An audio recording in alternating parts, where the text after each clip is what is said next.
Okay, I am audible na?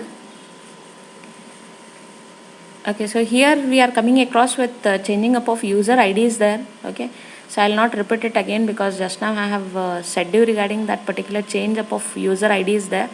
Okay, so wherein you are taking it across with either REUID, which helps you with the swapping of effective user ID to real user ID, and effective group ID to real group IDs there. Okay, so both of these APIs, you can just see that both of them return back 0 on success and -1 on error there. Okay, nextly let us come across with interpreter files there.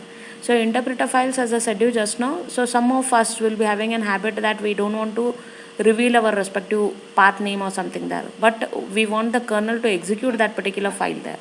Okay, so what we can do is we can create for such kind of a things, we can have an interpreter files there. So interpreter files are nothing but for us it will be something like a file called out as abc.txt or something there. Okay, but what is happening in background is it's an interpreter file. Okay, and it is running through this particular path whatever you will be specifying here. Okay, so what is this?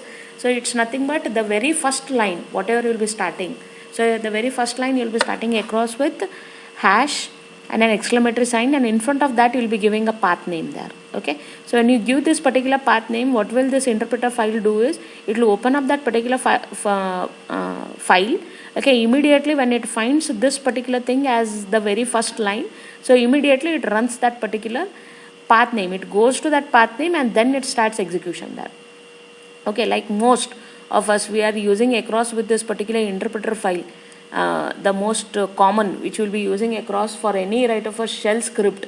Whenever you are writing shell script, so all of us are very aware that we will be using this hash exclamatory /bin/sh there. So what is this? So it's nothing but we want to say that we are starting across from this particular shell script there, that is /bin/sh. Okay, so that's an interpreter file which we want to subject across, saying the users that I am working from this particular path there.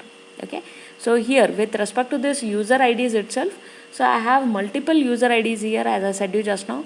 Real user ID is there, then effective user ID is there, then one more is saved set user IDs. Okay, so if at all you are having an unprivileged permissions, so at that time you can change it from real user ID to effective user ID. Okay, so unprivileged itself can be used across for both of the things, from changing from effective to real or else real to effective. Okay, only if at all you are a super user, so super user can do this particular change and can assign a real user ID and can assign a effective user ID there. Okay, super user same can assign the real user IDs and set UIDs also. Okay, and when is this save set user ID is been done, this is done on execution of this particular setting up of user ID there.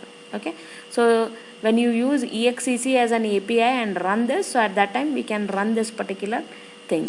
Okay, so this is with exec. At the same time, unprivileged UID, unprivileged permissions can be used, or else any person. Unprivileged permission is nothing but any person can shift from this to this or this to this. Okay, but only a super user can set these IDs there. Okay, so this is a small little bit note regarding your user IDs there. Okay, next let us come across with this particular function called out as system there. Okay, what is a system as a function? So system as a function says that now, like for example, we have you have come across with command substitution. If you remember in shell script, okay, in a shell script I had said you that you can run a command within a shell script there, that is I can use command substitution. Okay, so anything whatever you give across, it's not a quote here. Okay, anything whatever you specify in this particular symbol, so this symbol is called out as tilde. Okay, and on your keyboard it is beside your numeral 1 and below escape key. Okay, so it is called out as tilde. Okay, whatever you execute in this particular thing, so at that time how does your script interprets? Your script interprets anything written within this is an command there. Okay, so to execute that particular command, okay, so what is run in a background by the kernel? So the kernel runs in background is this particular function called out as system there. Okay, what is the system doing? So for us, any command or else let it be anything, now we are in a stage, we are getting to know that everything is interpreted as an respective functions there. Okay, so as a function is something like, we will be saying that it has an creation of a process, execution of this, execution of that particular process, and till that execution is done, it will be waiting there. Okay, so we have come across that. So if the command string is a null pointer, system returns a non-zero. Okay, only if a command processor is available. Okay, this feature determines whether the system function is supported on a given operating system under the Unix, or else the system is always available there. Okay, so because the system is implemented by fork, exec and wait PID. Okay, so there are three types of return values for this particular function there. Okay, so this particular system function prototype is as shown below. Okay, it requires this header file inclusion, that is yesterday lib.h. Okay, it has system and you will be having a command string for what command are you going to run it.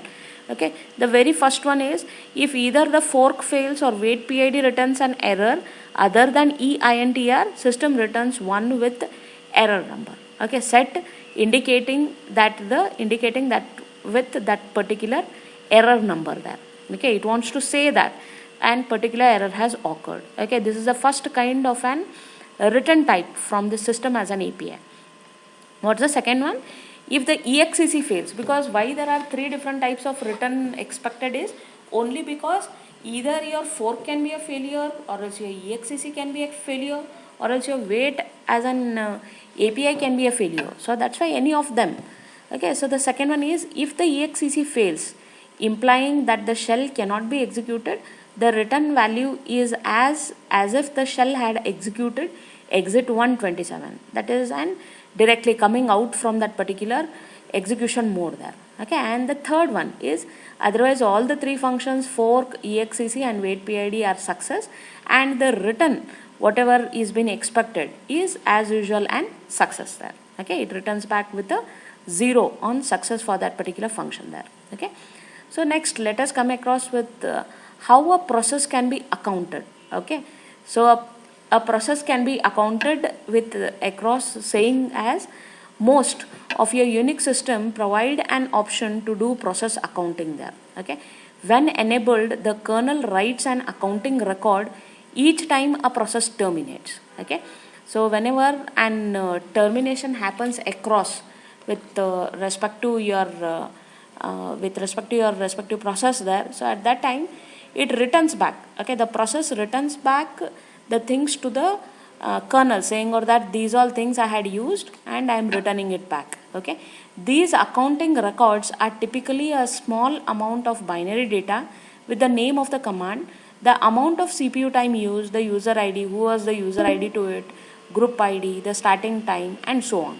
Okay, the super user executes acton with the we can use this particular command called it as acton, and it will revert you back with what are the things, or else what are the accountability, what are the process accounting for each and everything. Okay, so it can be like for example, where this will be held is, this will be held in this particular path called it as /var/account/acct.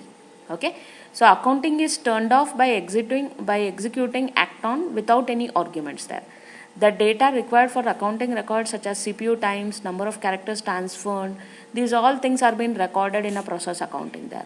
Each accounting record is written when the process terminates. Okay, then this means that the order of the records in the accounting file corresponds to the termination order of the processes there. Okay, and not the order in which they were started. Okay, the accounting records corresponds to the processes and not the programs. A new record is initialized by the kernel for the child after a fork. Okay, not when a new program is executed or something there. Okay, so whenever I want this process accounting, so what are the things which it will be holding there? So it will be holding this particular structure type of variable called it as ACCT. Okay, which will be with these respective members there. What are these members? AC underscore flag, which will be telling you regarding the flag value of that particular system or else for that particular process. Then AC underscore stat, it will tell you the termination status of different processes there. UID, AC underscore UID will tell you the real user ID. Then it tells you the real group ID. It will tell you the controlling terminal. It will tell you the starting calendar time. Okay, U time will tell you the user CPU time. Then how much system time is spent on it.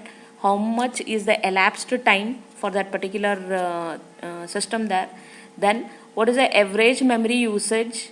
Then how many bytes have been transferred by read and write. So that is given by the structure type of variable called out as AC underscore IO. Okay. Then you have AC underscore RW, which tells you regarding blocks read or written. Okay. Usually it is not present on a BSD system there. Then the last one is, so wherein you'll be telling across with AC underscore COMM tells you regarding the command name. Okay. Which command are you working? So that will be set across. So these all things for that, it will be held in this header file called out as sys/acct.h. Okay, and the command which will let you with all these things are acct n. Just now I had said you with this where it went. Okay, act on. Okay, and where this is held in this particular path called out as /var/account/acct. Okay. So with this AC underscore flag, so it has, like for example, the different values for that. So what are those values? The very first one is a fork, which tells you the process is the result of the fork but never called execute. Okay, it didn't go across with the execute at all. ASU tells you the process used are with a super user privileges there. A compat, it tells you the process used is in a compatibility mode. Okay, a core, it tells you that the process is been dumped with a core. Okay, then AXSIG, it tells you regarding the process was killed by a signal. Okay, AEXPND tells you that it's an expanded accounting entry there. Okay, these are all different values for these respective flag values and the description for each of them. So any of these, if you want to know it, okay, if I want to know how much time was spent on a particular command or as a process or something there, so I have to use this structure type of a variable and I have to determine the things there. So that is process accounting. It is something like you are accountable. Okay, the process is accountable. It has to tell how much it has used, who has used it. Okay, so how many read blocks have been read, how many write blocks has been read. It has to tell everything. Okay, so now comes is the next one, that is how an user is identified. So user is identified by this user identification and this API called out as get login. Okay, get login is an API. It does not have any kind of no arguments are passed to it. Okay, that's with get login. It returns a pointer to string giving the login name if okay. Okay, who are you will be identified here, or null on error there. Okay, then comes is process times. Okay, process times is the elapsed wall clock time in clock ticks there. Okay, now I am telling here U time, S time, E time. Okay, how are all these determined? These all are determined using this particular API called out as times. Okay, which is of a a special data type called out as clock underscore T. Okay. Okay, it returns back elapsed wall clock time in clock ticks if okay, or else 1 on error. Okay, so what are these? How this will run? It is referring with this particular structure called out as TMS. Okay, let us get to know what is this TMS and what are the things what it encourages. Okay, TMS tells you regarding user CPU time, system CPU time. Okay, user CPU time, that is terminated children. TMS CS time tells you regarding system CPU time, terminated children. Okay, so these are the values which can be determined by this particular structure type of variable called out as buff. Okay, and every time whenever you are knowing that, so that will be recorded there. Okay, so this is one. Okay, so followed out with that is your inter-process communication there. Okay.